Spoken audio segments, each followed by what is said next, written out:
A Mansão, Henry Van Dyck. Henry Van Dyck, 1852-1933.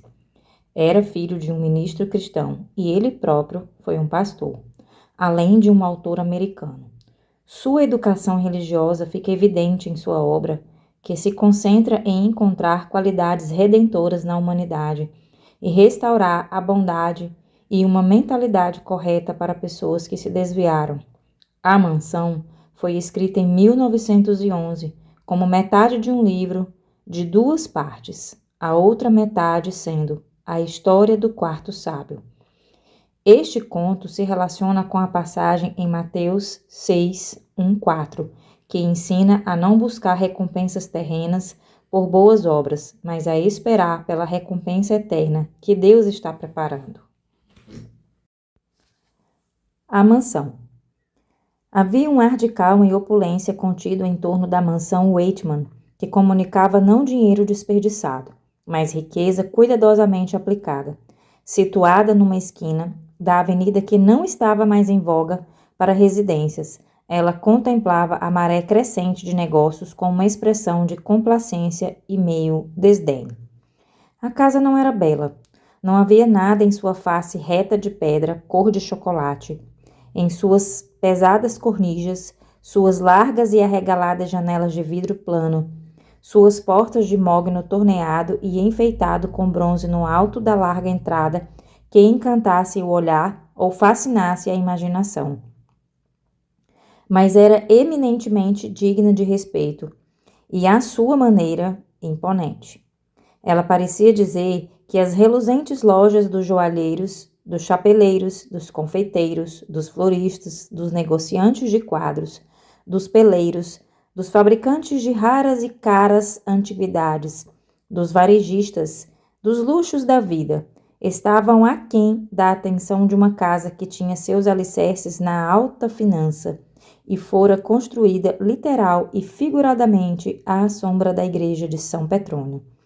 Ao mesmo tempo, havia algo de ufano e autocongratulatório na forma em que a mansão se impunha em meio à mutável vizinhança.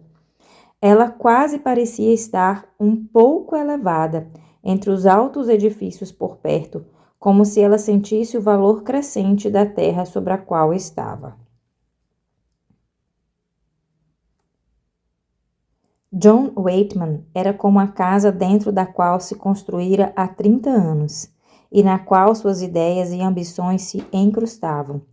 Ele era um empreendedor bem-sucedido, mas, ao empreender, ele tinha escolhido um padrão altamente estimado e trabalhado segundo as regras aprovadas. Não havia nada irregular, questionável ou extravagante ao seu respeito. Ele era sólido, correto e merecidamente bem-sucedido. Suas preferências menores, é claro, tinham sido cuidadosamente atualizadas.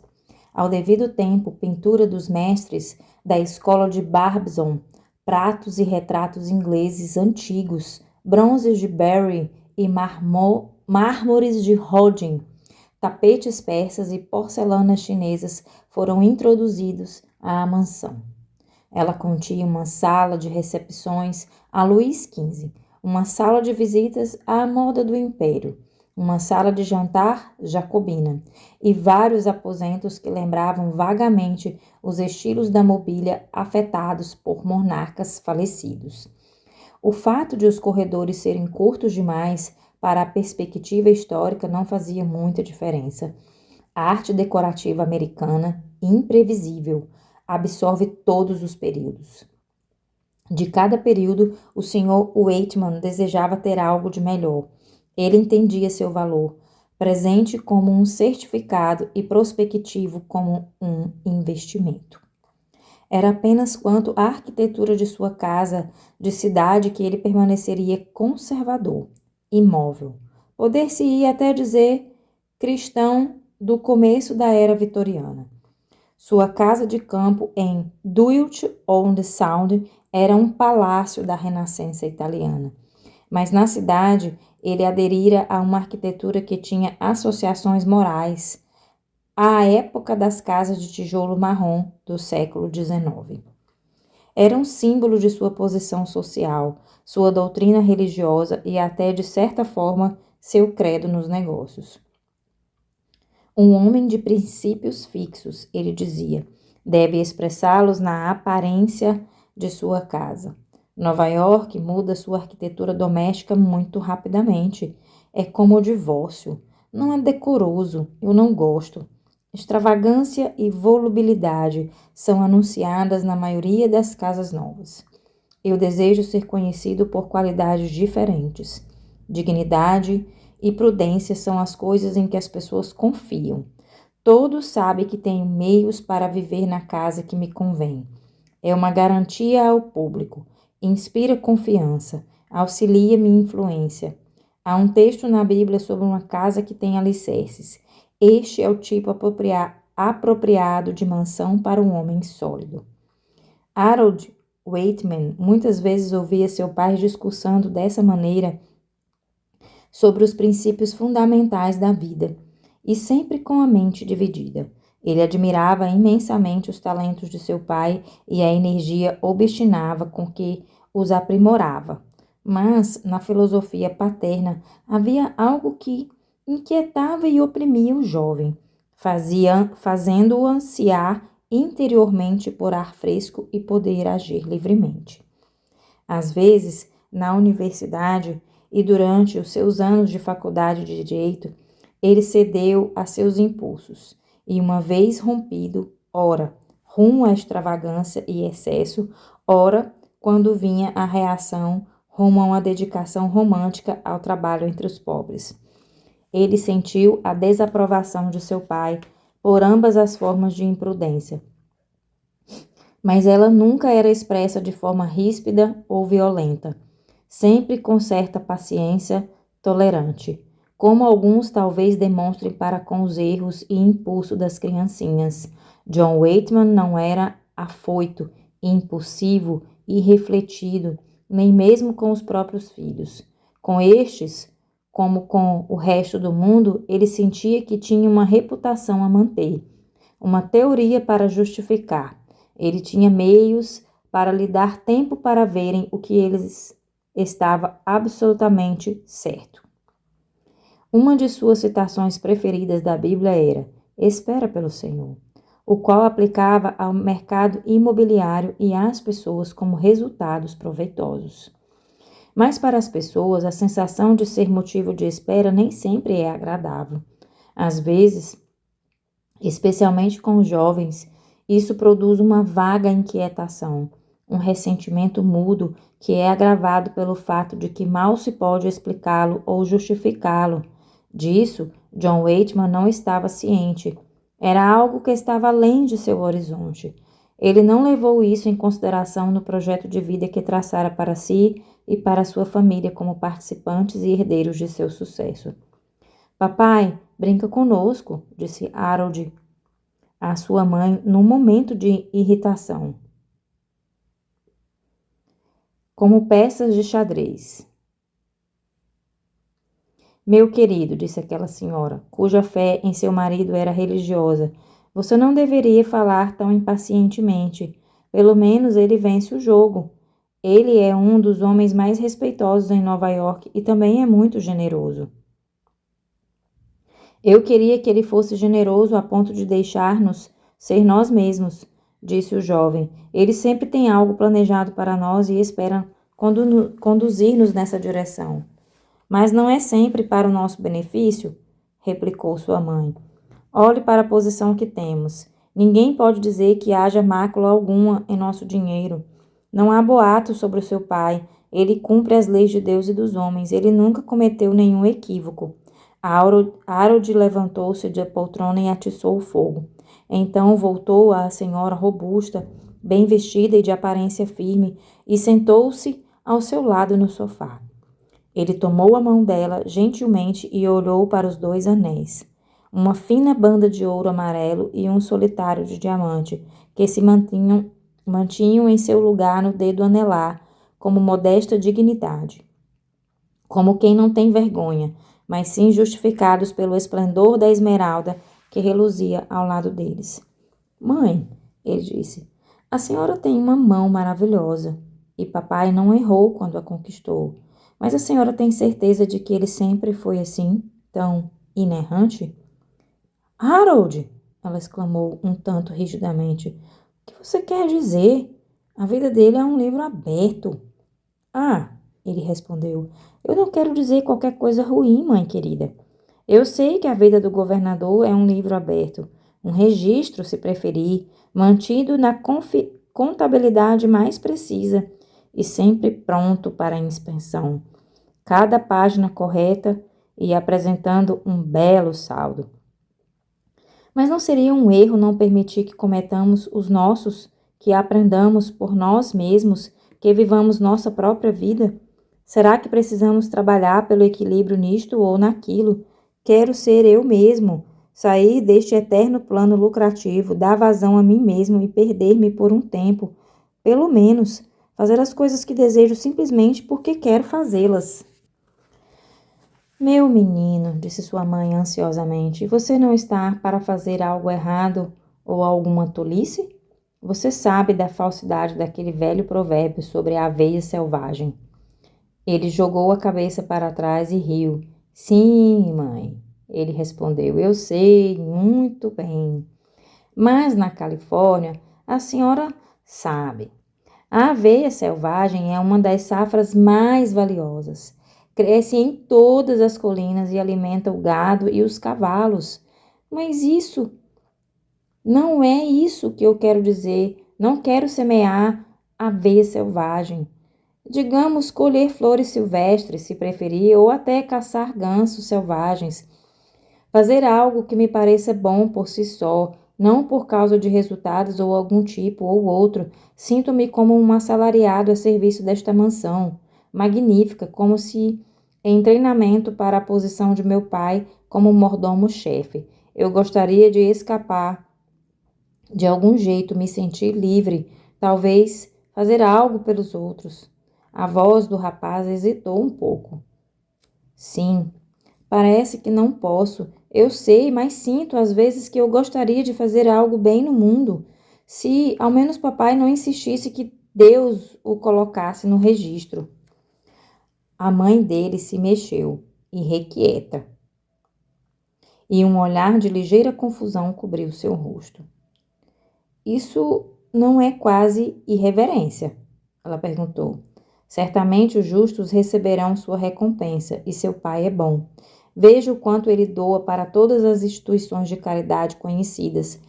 Quantas coisas ele fundou. Ele está sempre pensando nos outros, planejando por eles, e certamente por nós ele faz tudo. Como ele planejou bem essa viagem à Europa, para mim e para as meninas, a apresentação na corte de Berlim, a temporada em Riviera, as visitas na Inglaterra com os Plumptons, os Halverstones. Ele diz que Lord Halverstone tem a mais bela casa em Sussex, completamente elisabetana, onde todos os velhos costumes também são mantidos. Orações familiares todas as manhãs para todos os domésticos. A propósito, acredito que você conheça o filho dele, Bertie. Harold sorriu um pouco para si mesmo ao responder. Sim, fui pescar na ilha Catalina em junho passado com o excelentíssimo Ethelbert. É um bom camarada, apesar de sua mente cada vez mais em si mesmada. Mas a senhora, minha mãe, é simplesmente esplêndida. A senhora é a obra-prima do papai. O jovem inclinou-se para beijá-la e foi para o clube de equitação para o galope vespertino pelo parque. Então aconteceu que no começo de dezembro a senhora Waitman e as suas duas filhas embarcaram em direção à Europa, em sua série Viagem de Prazer, assim como fora escrito no livro da Providência. E Joe Waitman, que fizera a anotação, ficou para passar o restante do inverno com seu filho e herdeiro da mansão de tijolo marrom. Ficaram bem confortáveis. O maquinário do enorme estabelecimento funcionou tranquilamente como um grande dínamo elétrico. Eles também ficaram bastante ocupados. Os plantões e empreendimentos de John Waitman eram complicados, embora seu princípio de ação sempre fosse simples: encontrar um bom valor para cada gasto e esforço. A casa bancária da qual ele era chefe, o cérebro, a vontade, a mão absolutamente controladora, era tão admiravelmente organizada que os detalhes de sua direção ocupavam pouco tempo. Mas as dezenas de outros interesses que radiavam a partir dele eram dependentes dela. Ou, talvez sejam mais preciso dizer, que contribuíam para a sua solidez e sucesso. Os muitos investimentos industriais, políticos, beneficentes, reformatórios, eclesiásticos que tinham feito o nome Weightman bastante conhecido e poderoso na cidade, na igreja e no estado, exigiam muita atenção e cuidadosa condução, a fim de que cada um pudesse produzir o resultado desejado. Havia reuniões de diretoria de corporações e hospitais, conferências em Wall Street e Albany, consultas e reuniões de comitê da mansão de tijolos marrons. Para tornar-se parte de todos esses negócios e seus apetrechos, John Weightman colocara seu filho em treinamento em uma das firmas de advocacia mais famosas da cidade, pois ele defendia que a atividade bancária em si era um assunto simples. As únicas reais dificuldades em finanças eram as questões legais. Enquanto isso, ele queria que o jovem conhecesse os homens com os quais teria que lidar quando se tornasse um sócio da casa. Então, durante o mês de dezembro, foram oferecidos alguns jantares na mansão, depois dos quais o pai chamava a atenção do filho para o fato de que mais de 100 milhões de dólares tinha se assentado em torno da mesa. Porém, na véspera de Natal, pai e filho jantavam juntos, sem convidados, e sua conversa sobre a mesa, cintilante como prataria e cristal lapidado, e suavemente iluminado com velas atrás de quebra-luzes, era íntima, embora um pouco arrastada de vez em quando. O mais velho estava num raro humor, mais expansivo e pessoal do que o costumeiro. E quando trouxeram o café e os dois ficaram sozinhos, ele conversou mais livremente sobre os seus planos e esperanças pessoais do que jamais fizera antes. Sinto-me bastante grato esta noite, ele disse enfim. Deve ser algo no ar natalino que me dá essa sensação de gratidão pelas muitas misericórdias divinas que foram derramadas sobre mim. Todos os princípios pelos quais tentei pautar minha vida se justificaram. Eu nunca avaliei o valor nem desta amêndoa salgada, a não ser por algo que os tributos sustentassem, pelo menos a longo prazo, e ainda assim, ou não seria mais verdadeiro dizer, portanto, meus negócios prosperaram maravilhosamente. Há grande quantidade de verdade no ditado que diz: honestidade é a melhor das coisas. Mas não, essa não é da Bíblia. Afinal, não é mesmo? Espere um pouco. Há algo nessas linhas da Bíblia. Eu sei. Posso acender um charuto, pai? Perguntou Harold, virando-se para ocultar um sorriso, enquanto você procura lembrar do texto. Sim, certamente, respondeu o mais velho, meio curtamente. Você sabe que eu não gosto do cheiro. Além disso, é um hábito inútil e dispendioso, e, portanto, nunca o adotei. Nada que é inútil vale a pena. Esse é meu lema. Nada que não traga recompensa. Ah, agora eu me recordo do texto. Em verdade vos digo que eles já receberam a recompensa. Pedirei que o reverendo Snodgrass para pregar um sermão sobre este versículo algum dia. Usando o Senhor como ilustração? Ora, não exatamente assim, mas eu poderia dar a ele bom material de minha própria experiência para provar a verdade das Escrituras. Posso honestamente dizer que não há uma de minhas instituições de caridade que não me tenham dado bom retorno, ou no aumento da influência e acúmulo de crédito, ou na associação com pessoas importantes. É claro que é preciso ter cuidado com como se doa, a fim de se melhorar os melhores resultados. Nada de doações sem critério. Nada de moedas no chapéu de mendigo. Tem sido um dos meus princípios sempre usar o mesmo tipo de critério nas instituições de caridade que uso em meus outros negócios, e eles não me decepcionaram. Até o cheque que você põe no gasofilácio quando se toma o ofertório no domingo de manhã, Certamente, embora a influência seja menos direta, e preciso confessar que tenho minhas dúvidas em relação à coleta para missões no exterior. Isso sempre me pareceu romântico e dispendioso. Não se recebem notícias delas de forma definitiva. Dizem que os missionários têm feito muito para abrir o caminho para o comércio. Talvez, mas eles também nos meteram em dificuldades comerciais e políticas. Contudo, eu contribuo com elas. Um pouquinho. É questão de consciência identificar-me com todas as empreitadas da igreja, o sustentáculo da ordem social e de uma civilização próspera. Mas as melhores formas de filantropia são as bem estabelecidas e organizadas aqui em casa, onde as pessoas podem vê-las e saber o que estão fazendo. Você quer dizer que tem habitação local e um nome? Sim, elas oferecem de longe o retorno mais seguro, embora haja, é claro, algo a se ganhar com a contribuição para fundos gerais. Um homem público não tem o luxo de abster-se do espírito público, mas em geral eu prefiro um edifício ou uma doação. Há uma vantagem mútua para um bom nome e uma boa instituição estarem ligados na mente do público. Ambos são beneficiados. Lembre-se, meu filho, é claro que a princípio você terá que praticá-lo em pequena escala. Posteriormente terá oportunidade maior, mas tente aplicar seus talentos onde possam ser identificados e contribuam para o bem geral. Você verá a sabedoria disso a longo prazo. Já consigo ver. E a maneira como descreve parece incrivelmente sábia e prudente. Em outras palavras, precisamos lançar nossos pães sobre as águas, e dos grandes, carregados por navios marcados com o nome do dono, para que o frete do retorno nos encontre sem erro. O pai riu, mas seus olhos franziam um pouco, como se ele suspeitasse algo irreverente sobre a resposta respeitosa. Você o disse jocosamente, mas há sentido no que diz. Por que não?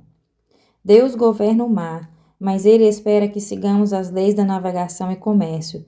Por que não cuidar bem do seu pão, mesmo quando doa o seu pão? Não cabe a mim dizer por que não, mas ainda consigo pensar em alguns casos. O jovem hesitou por um momento. A metade que restava do seu charuto se apagara. Ele se levantou e o jogou fora na lareira, diante do qual permaneceu em pé.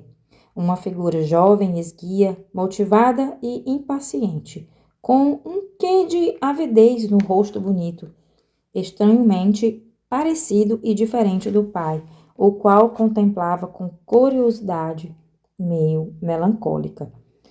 O fato é, senhor, ele continuou, que há um tal caso em minha mente agora, e bate forte em meu coração também. Então pensei em conversar com o senhor sobre isto esta noite. O senhor se lembra de Tom Hollins, filho? O filho que foi tão bondoso comigo quando ingressei na universidade? O pai acenou que sim com a cabeça. Ele se lembrava muito bem dos incidentes irritantes da primeira escapada do seu filho e como Hollins lhe foram fiel e o ajudara a evitar uma desgraça pública, bem como da forte amizade que crescera entre os dois, tão diferente em suas fortunas. Sim, ele disse, eu me lembro dele. Era um jovem promissor. Ele foi bem-sucedido? Não exatamente. Ainda não. Seus negócios andam bastante mal. Ele tem uma esposa e um bebezinho, o senhor sabe. E agora ele adoeceu. Há algo errado com seus pulmões. O médico diz que a única chance é 1 ano ou 18 meses no Colorado. Meu desejo é que pudéssemos ajudá-lo. Quanto isso custaria? 3 ou 4 mil, talvez como um empréstimo. O médico disse que ele melhorará? É uma possibilidade, o médico disse. As feições do mais velho mudaram sutilmente. Nenhuma linha se alterou, mas elas pareciam ter uma substância diferente, como se fossem esculpidas de algo firme e imperecível. Uma possibilidade, ele disse. Pode servir para uma especulação, mas não presta para um investimento. Você deve algo ao jovem Hollins. Seu sentimento de gratidão eleva-o em seu conceito, mas não force a barra. Envie-lhe 300 ou 400 se quiser. Você nunca terá retorno disso, exceto numa carta de agradecimentos. Mas, pelo amor de Deus, não seja sentimental. Religião não é questão de sentimento, é uma questão de princípios. A feição do mais jovem estavam agora mudadas, mas em vez de se tornarem fixas e rijas, pareciam derreter-se em vida pelo calor de uma chama interior. Suas narinas estremeceram com rápida respiração e seus lábios se retorceram. Princípio, ele disse. O senhor quer dizer principal, e juros também. Pois bem, o senhor sabe melhor se isso é religião ou não, mas se for, exclua-me dela, por favor.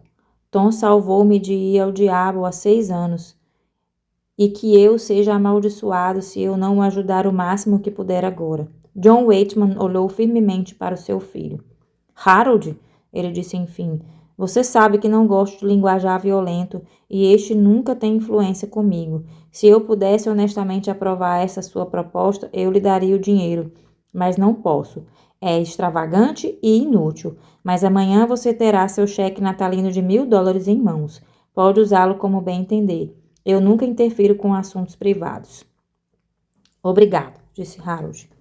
Muito obrigada, mas há outro assunto privado. Eu quero me livrar desta vida, desta cidade, desta casa. Ela me sufoca. O Senhor recusou no verão passado quando pedi para que me deixasse ir à missão de Grenfell, na costa Labrador. Eu poderia ir agora, pelo menos até a estação de Terra Nova. O senhor mudou de ideia? De modo nenhum. Acho que é uma empreitada extremamente tola. Ela interromperia a carreira que tracei para você. Pois bem, aqui está uma proposta mais barata. Aug van der Hoof quer que eu vá com ele em seu iate com um pequeno grupo para viajar pelas Índias Ocidentais.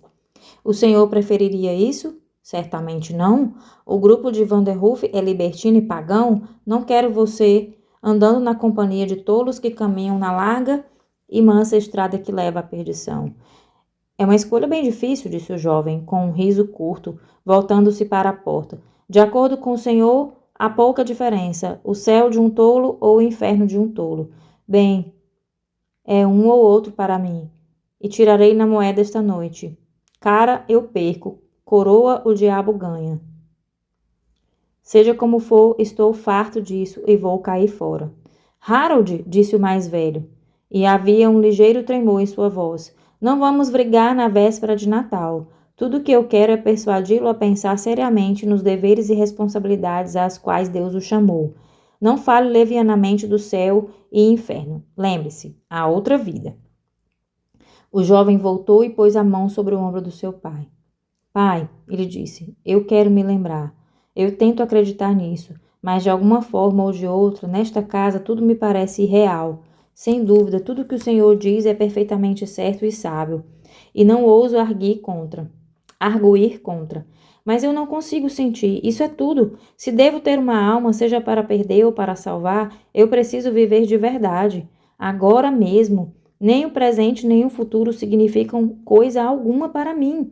Mas certamente não brigaremos. Sou muito agradecida ao Senhor e nos separaremos como amigos. Boa noite, Senhor. O pai estendeu a mão em silêncio. O pesado cortinado caiu silenciosamente atrás do filho e este subiu a larga escada curvilínea até o seu quarto. Enquanto isso, John Waitman ficou sentado em sua cadeira esculpida na sala de jantar jacobina. Ele se sentiu estranhamente velho e estúpido. Os retratos de lindas mulheres por Lawrence e Reynolds e Hebron, que tantas vezes pareceram verdadeira companhia para ele, mostraram-se remotos e desinteressantes. Ele imaginava algo frio e quase inamistoso na expressão delas, como se enxergasse através ou além dele. Ela pouco se importava com os princípios dele, suas esperanças, suas decepções, seu sucesso. Elas pertenciam a outro mundo na qual ele não tinha lugar. Com isso, ele sentiu um vago ressentimento, uma sensação de desconforto que ele não conseguiria definir ou explicar. Ele estava acostumado a ser admirado, respeitado, apreciado em todo o seu valor, em todas as regiões, até mesmo naquelas de seus próprios sonhos. Imediatamente ele chamou o mordomo, mandando que este fechasse a casa e não ficar acordado. Depois andou com passos lentos até a longa biblioteca onde reluziam os abajures. Seus olhos caíram sobre as estantes baixas, cheias de livros caros, mas ele não desejava abri-los. Mesmo os retratos cuidadosamente escolhidos que estavam pendurados sobre ele tinham perdido seus atrativos. Ele pausou por um momento diante de um idílio de Corot, uma dança de ninfas em torno de algum altar esquecido numa clareira vaporosa, e contemplou curiosamente. Havia algo arrebatador e sereno na pintura, um sopro de primavera nas árvores enevoadas, uma harmonia de alegria nas figuras dançantes que despertava nele uma sensação de prazer e também de inveja. Ela representava algo que ele nunca conhecera em sua vida calculada e ordeira, e ele tinha uma leve desconfiança dela. Certamente é muito bela, ele pensou, mas é distintamente pagã. Aquele altar foi feito para algum deus pagão. Não se encaixa no esquema da vida cristã. Eu duvido que seja consistente com o tom da minha casa. Vou vendê-la neste inverno. Lucrarei 3 ou 4 vezes o que paguei por ela. Foi uma boa compra, uma ótima pechincha. Ele se deixou cair na cadeira giratória diante de uma larga escrivaninha. Esta estava coberta com panfletos e relatórios dos vários empreendimentos nos quais ele estava interessado.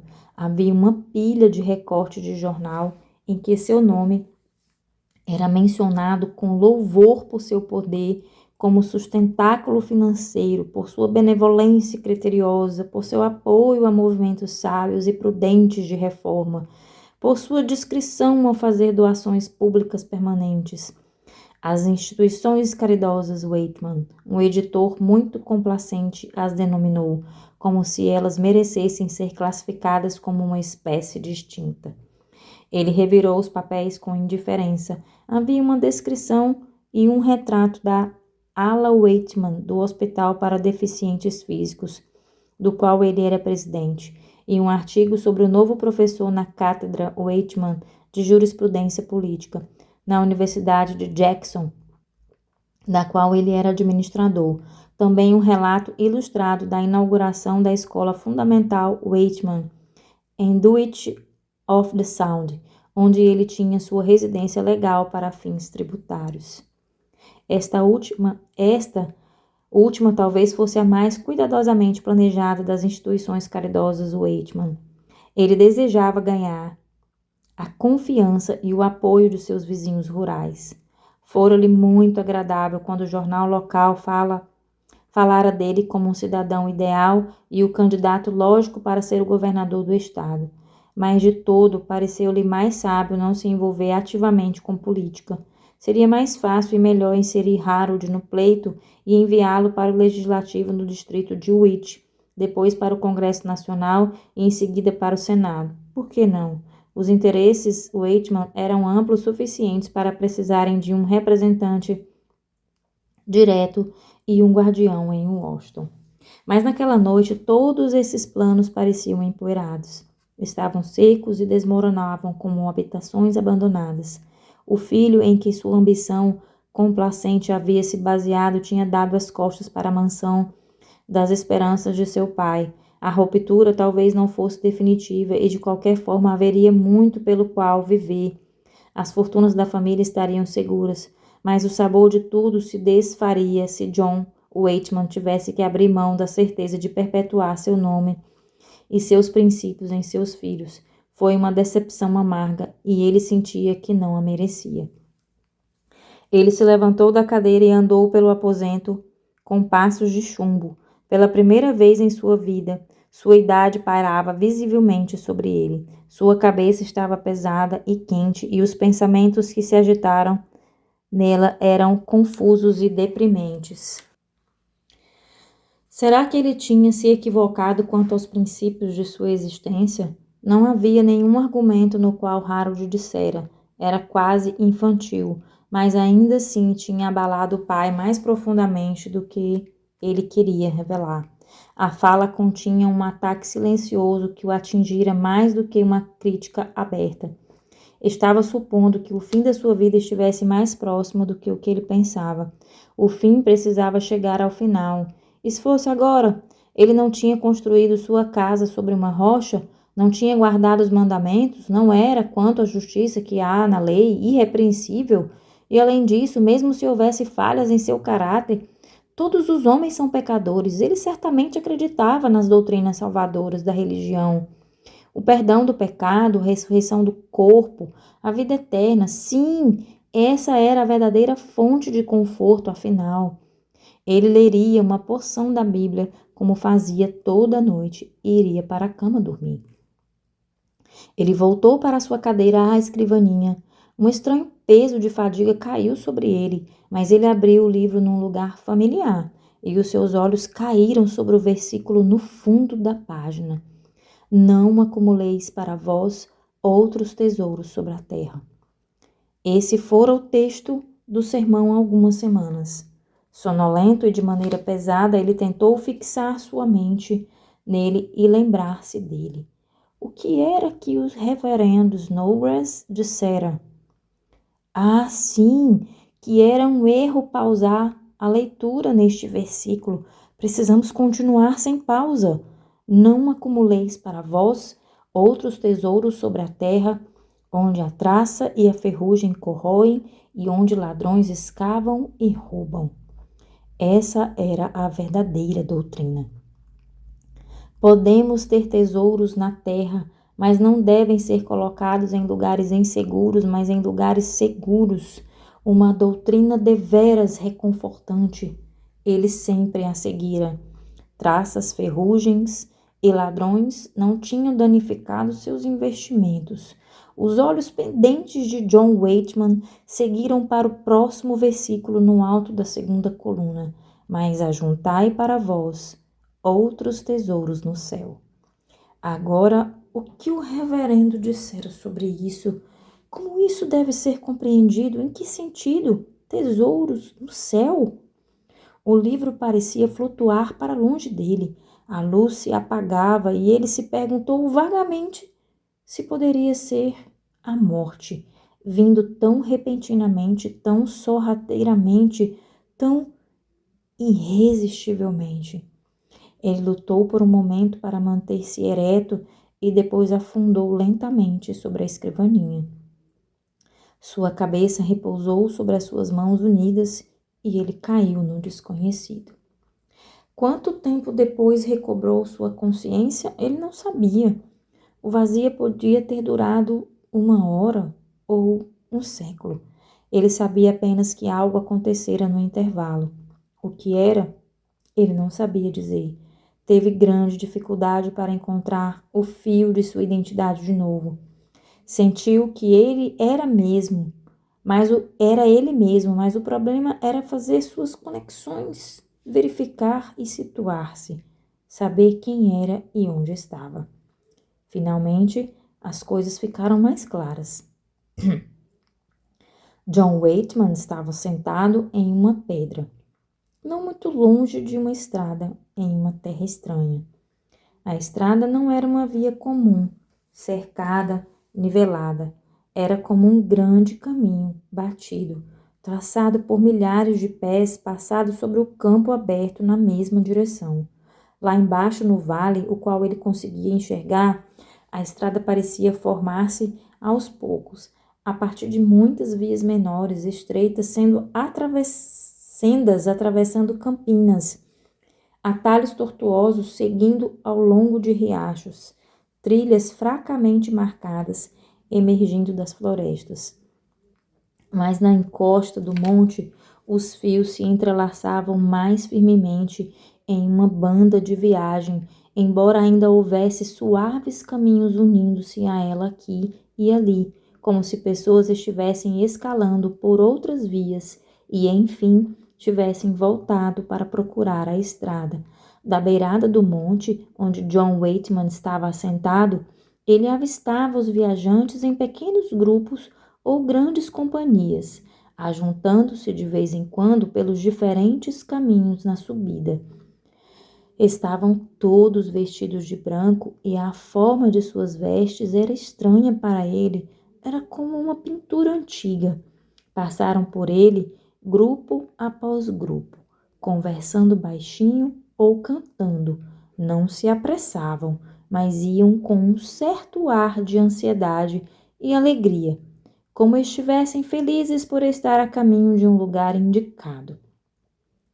Eles não pararam para conversar com ele, mas fitavam-no muitas vezes e falavam entre si enquanto olhavam, e de vez em quando um deles sorria e acenava em saudação amistosa, de modo que ele sentia que gostariam que ele estivesse com eles. Havia um largo intervalo entre os grupos, e ele seguia cada um deles com os olhos, depois que passavam, embranquecendo a longa faixa da estrada por um trecho no qual se podia transitar, aumentando e diminuindo pela encosta larga e encapelada, entre as colinas arredondadas de etéreos verdes, dourados e lilás, até que chegassem ao alto horizonte e lá permanecessem silhuetados por um momento, uma pequena nuvem de brancura contra o azul suave, antes de desaparecer além do monte. Por muito tempo ficou sentado, assistindo e ponderando.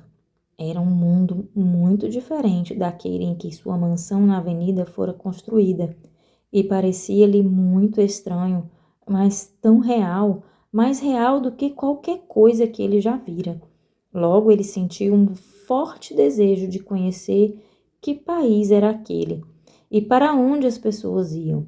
Ele teve uma ligeira premonição do que deveria ser, mas queria ter certeza. Então levantou-se da pedra onde sentava e desceu pela grama curta e pelas flores de lavanda em direção a um grupo de pessoas que passava. Uma delas voltou-se para encontrar e estendeu a mão. Era um velho, sob cujas barbas e sobrancelhas brancas John Waitman pensou ver a sugestão do rosto do médico do vilarejo, que cuidara dele anos antes, em sua infância no campo. Bem-vindo, disse o velho. Você irá conosco? Para onde vocês estão indo? Para a cidade celestial, para contemplar nossas mansões. E quem são estes com você? Eram-me estranhos até pouco tempo atrás. Conheço-os melhor agora. Mas você conhece há bastante tempo John Waitman. Você não se lembra de seu velho médico? Sim, ele exclamou. Sim, sua voz não mudou nem um pouco. Estou feliz em vê-lo, Dr. McLean. Especialmente agora. Tudo isso me parece muito estranho, quase opressivo. Será que eu poderia acompanhá-lo? O que o senhor acha? Certamente, respondeu o doutor com seu sorriso familiar. Vai lhe fazer bem.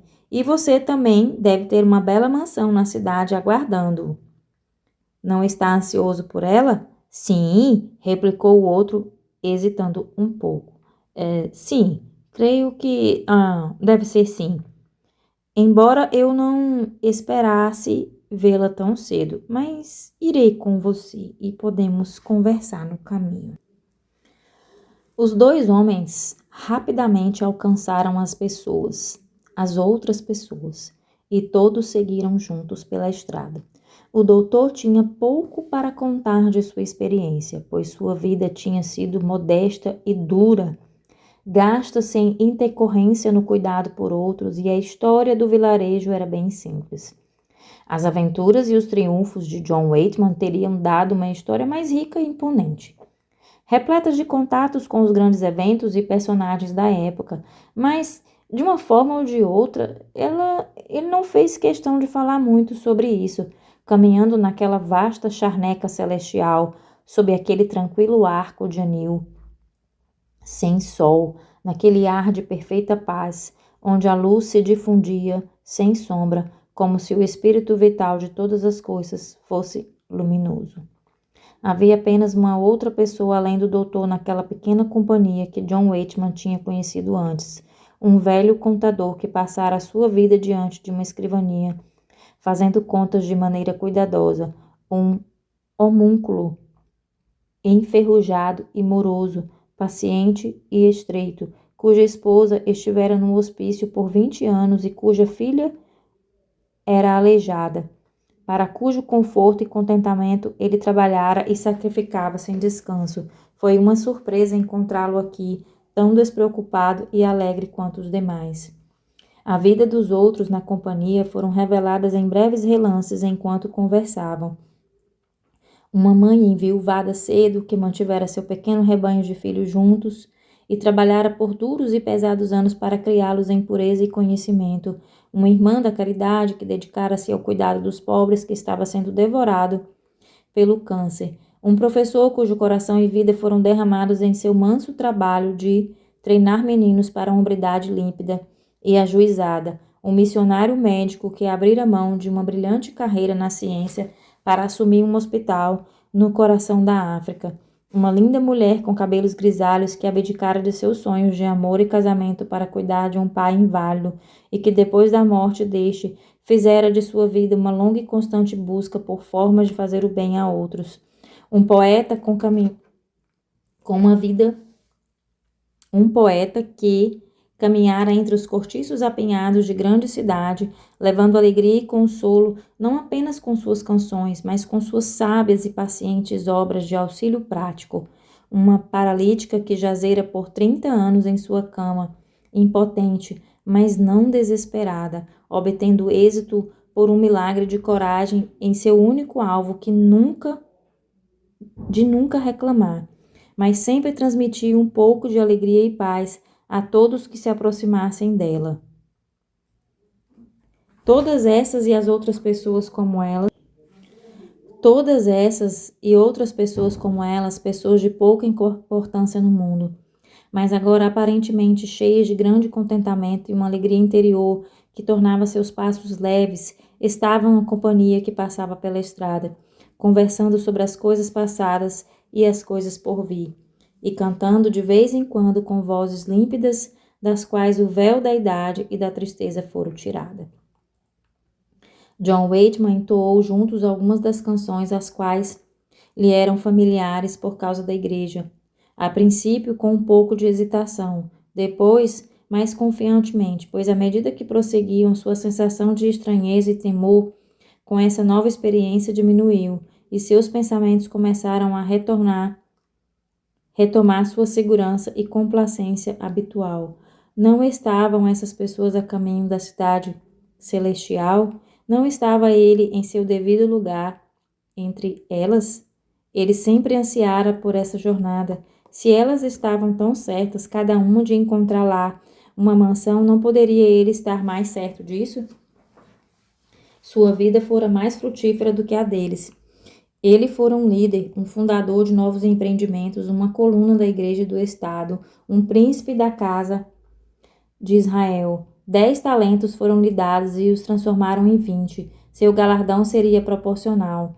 Ele estava feliz que seus companheiros encontrariam moradias próprias preparadas para eles. Mas ele também pensou com certo prazer na surpresa que alguns deles sentiriam quando visse a mansão que lhe fora designada. Então chegaram ao cume da charneca e olharam adiante para o mundo além. Era uma vasta e verde planície, levemente arredondada como um vaso raso e rodeado com colina de ametista. Um largo rio reluzente fluía por ela, e muitos fios prateados de água entremeavam pelo verdume.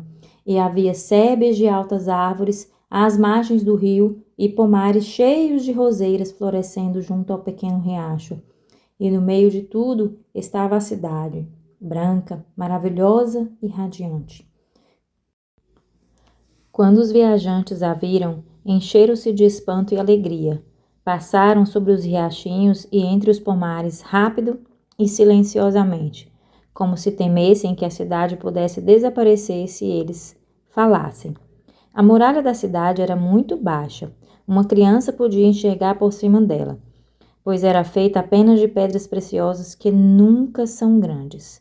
As portas não eram de modo nenhum como portas, pois não estavam trancadas com ferro ou madeira, mas apenas uma única pérola, suavemente reluzindo, marcava o lugar onde as muralhas terminavam e a entrada se abria. Uma pessoa cujo rosto era brilhante e grave e cujas vestes eram como a flor do lírio, não de um pano tecido, mas de uma textura viva, encontrava-se diante da porta. Entrem, ele disse, à companhia de viajantes. Chegaram ao fim da jornada e uma mansão está lhe aguardando. Waitman hesitou, pois foi atribulado por uma dúvida. E se ele não estivesse, na verdade, como seus companheiros, no fim de sua jornada, mas apenas transportado por um momento para fora do curso natural da vida para essa experiência misteriosa? E se, afinal, ele não tivesse realmente passado pelas portas da morte como estes, mas apenas pelas portas dos sonhos, e se estivesse caminhando por uma visão, um homem vivo entre os mortos benditos? Seria certo ele ir com eles para a cidade celestial? Não seria um engano, uma profanação, uma profunda e imperdoável ofensa? A estranha e desconcertante questão não tinha razão em si, como ele bem sabia, pois se estivesse sonhando, então seria tudo um sonho. Mas se seus companheiros fossem reais, então ele também estava realmente com eles. E se eles estivessem mortos, ele então deveria ter morrido também. Contudo, ele não conseguia livrar sua mente da sensação de que havia uma diferença entre eles e ele, e isso lhe causava medo de prosseguir. Porém, à medida que ele passou e voltou-se, o guardião da porta olhou direta e profundamente em seus olhos e o chamou. Então ele soube que ele não era apenas certo que ele entrasse, mas necessário. Eles passaram de rua em rua, entre belas e espaçosas moradas, construídas em jardins imperecíveis e adornados com beleza infinitamente variada da divina simplicidade. As mansões variavam em tamanho, em forma e em charme. Cada um parecia ter em seu próprio aspecto de graça, contudo, todas eram semelhantes na adequação para o seu lugar, em harmonia umas com as outras, no destaque que cada uma dava ao seu singelo e tranquilo esplendor da cidade. À medida que a pequena companhia chegava a um às mansões que lhe foram preparadas, e à medida que seu guia chamava o feliz habitante a entrar e a tomar posse, havia um suave murmúrio de alegria, meio espanto e meio reconhecimento, como se cada nova e imortal morada estivesse coroada com a beleza da surpresa, mais graciosa e nobre do que todos os sonhos. Ainda assim, era também como se ela estivesse um toque de beleza do familiar, do lembrado, do há muito amado. Um após o outro, os viajantes foram levados às suas próprias mansões e entraram alegremente. E de dentro, através das portas abertas, vinham doces vozes de boas-vindas, risos e suaves canções. Finalmente, não restava ninguém com o guia, exceto os dois velhos amigos, o Dr. McLean e John Waitman. Eles estavam à frente de uma das maiores e mais belas casas, cujo jardim brilhava suavemente com flores radiantes. O guia pôs sua mão sobre o ombro do doutor. Esta é para você, ele disse. Entre. Lá não há mais dor, nem morte, nem tristeza, nem lágrima, pois os seus velhos inimigos foram todos vencidos. Mas todo o bem que você fez pelos outros, todo o auxílio de que prestou, todo o consolo que trouxe, toda a força e o amor que outorgou aos enfermos estão aqui, pois todos foram incorporados nesta mansão para você. O rosto do bom homem iluminou-se de um gozo plácido. Ele agarrou a mão de seu velho amigo e sussurrou: Como é maravilhosa! Siga adiante, você chegará à sua mansão em seguida. Não é muito longe e nos veremos de novo em breve, muito em breve. Então ele passou pelo jardim e adentrou a música interior. O guardião da porta voltou-se a John Waitman com olhos retos, quietos e penetrantes. Então ele perguntou gravemente: Aonde você deseja que eu guie agora? Para ver a minha própria mansão, respondeu o homem com entusiasmo meio disfarçado. Não há uma aqui para mim? Talvez você não me deixe adentrá-la ainda, pois preciso confessar-lhe que eu estou apenas... Eu sei, disse o guardião da porta. Eu sei de tudo. Você é John Waitman. Sim, disse o homem com mais firmeza do que falara a princípio, pois gratificava-lhe com que seu nome fosse conhecido. Sim, eu sou John Waitman, primeiro tesoureiro da igreja de São Petrônio. Desejo muito ver a minha mansão aqui, mesmo que por um momento. Creio que tenha uma para mim. Você poderia me levar até lá? O guardião da porta tirou um livrinho do bolso de peito e de suas vestes e virou as páginas. Certamente, disse ele com um olhar curioso ao homem, seu nome está aqui e você verá a sua mansão se me seguir. Pareceu que eles andaram por quilômetros e quilômetros através da vasta cidade, passando rua após rua, de casas maiores a menores, de jardins mais ricos e mais pobres, mas todos cheios de beleza e enlevo. Eles chegaram a um tipo de subúrbio onde havia muitos pequenos chalés com canteiros de flores, muito modestas, mas brilhantes e perfumadas. Finalmente, eles chegaram a um campo aberto, ermo, com aparência solitária. Havia 2 ou 3 arbustos lá, mas sem flores, e relva escassa e débil. No centro do campo havia uma minúscula cabana que mal servia para o abrigo de um pastor de ovelhas. Aparentava ter sido construída com coisas descartadas, restolhos e fragmentos de outros edifícios, montada com cuidado e sacrifício por alguém que tentara fazer o melhor com o material descartado. Havia algo lamentável e envergonhado sobre a cabana. Ela encolhia e murchava e apagava-se em seu campo baldio, e parecia apegar-se puramente por tolerância à borda daquela esplêndida cidade. Esta, disse o guardião da porta, parado em pé e falando numa voz baixa e distinta, é a sua mansão, John Waitman. Um choque quase intolerável de espanto e indignação sufocou o homem por um momento, de modo que ele não conseguia dizer uma palavra. Então ele desviou seu rosto da pobre choupana e começou a protestar animadamente com seu companheiro. Certamente, senhor, ele gaguejou, você deve estar enganado sobre isso. Há algo errado. Algum outro John Waitman, alguma confusão de nomes, o livro deve estar errado. Não há engano algum, disse o guardião da porta muito calmamente. Aqui está seu nome, o registro de sua propriedade e posses neste lugar. Mas como poderia tal casa ter sido preparada para mim? Chamou o homem, com tremor ressentido em sua voz. Para mim, depois de meu longo e fiel serviço, esta é uma mansão adequada para alguém tão bem conhecido e dedicado? Por que não é lamentavelmente pequena e vil? Por que não foi construída grande e bela como as demais? Este foi o material que você nos enviou. O quê? Usamos todo o material que você nos enviou, repetiu o guardião da porta. Agora eu sei que você está enganado, bradou o homem com crescente seriedade, pois toda minha longa vida tenho feito coisas que devem lhe ter fornecido material. Não ouvi que eu construí uma escola, uma ala de hospital, 2, sim, 3 pequenas igrejas e boa parte de um grande pináculo de São Pedro? O guardião da porta ergueu sua mão. Espere, ele disse, sabemos de todas essas coisas. Elas não foram mal feitas, mas todas foram marcadas e usadas como alicerces para o nome e a mansão de John Waitman no mundo. Você não as planejou para este fim? Sim, respondeu o homem, confuso e atônito. Confesso que frequentemente pensava nelas desta maneira. Talvez meu coração estivesse demasiadamente voltado para isso, mas há outras coisas, minha dotação à universidade, minhas contribuições constantes e liberais a todas as instituições de caridade estabelecidas, meio apoio financeiro a todas.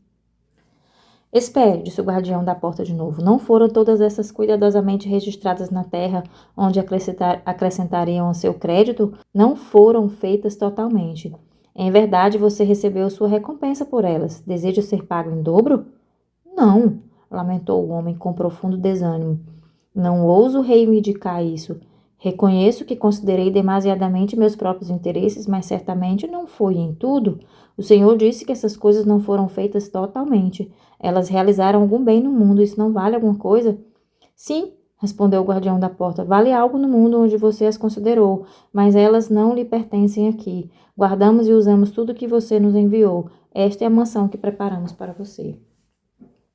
Enquanto falava, seu olhar tornou-se mais profundo e mais penetrante, como uma chama de fogo. John Waitman não o pôde resistir. O olhar parecia despi-lo e fazê-lo murchar. Ele caiu no chão sob um peso esmagador de vergonha, cobrindo os olhos com as mãos e encolhendo-se cabisbaixo sobre as pedras. Remotamente, no meio da perturbação da sua mente, ele sentiu a dureza e frieza delas. Diga-me então, ele clamou quebrantado, visto que minha vida teve tão pouco valor, como foi que vim parar aqui? Pela misericórdia do rei, a resposta foi como suave badalar de um sino. E como foi que a mereci? Ele murmurou. Ela nunca é a merecida. Ela é apenas dada. Foi a clara e solene resposta. Mas como eu fracassei tão miseravelmente, ele indagou, em todo o propósito de minha vida. O que eu poderia ter feito melhor, o que realmente conta aqui? Apenas aquilo que é verdadeiramente dado, respondeu a voz como um sino. Apenas o bem que é feito pelo amor de fazê-lo. Apenas aqueles planos em que o bem dos outros é o pensamento central. Apenas aquelas obras em que o sacrifício é maior do que a recompensa. Apenas aquelas ofertas em que o ofertante se esquece de si mesmo. O homem ficou em silêncio. Uma grande fraqueza, desânimo, humilhação indescritíveis pesavam sobre ele, mas o rosto do guardião da porta era infinitamente meigo quando se inclinou sobre ele. Pense de novo, John Waitman. Não houve nada assim em sua vida? Nada, ele suspirou. Se já houve tais coisas, deve ter sido há muito tempo. Foram todas enterradas e me esqueci delas.